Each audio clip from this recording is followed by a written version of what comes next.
Hi guys! So, may bubuksan tayo nito. So, anong gagawin natin dito ay mag-aaral tayo nito. Bubuksan kung paano ito buksan. So, first thing first. Wait lang ha. Medyo so, first thing first.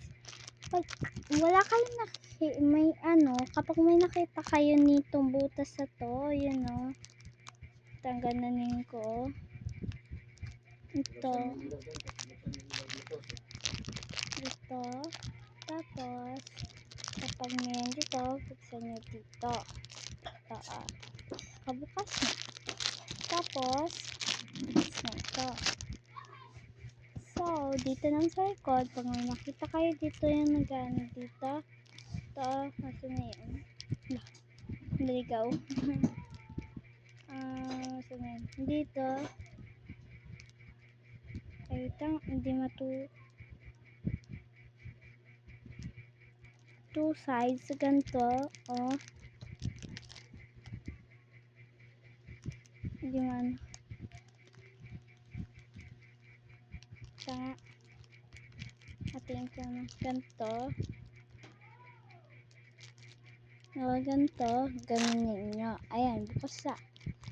Ganunin nyo. Tsaka, bukas na. Diba? Ganyan dapat.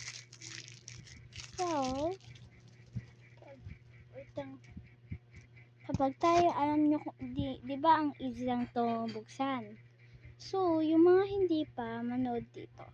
To, pag may nakita kayong arrow dito, ganunin nyo. Tsaka, kapag wala kayong itong kunting na ganito, pwede naman kayong magbili ng isang tape na hindi siya ganito, iba siyang, kasi ito, tingnan nyo, lighter na bright, diba? Bright na bright. So, kaya, mas maganda itong bilhin.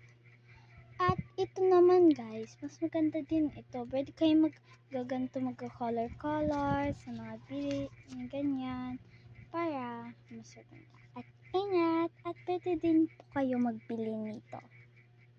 Bye-bye! At mayroon din siyang pencil. Kasama na po to lahat. Bye-bye!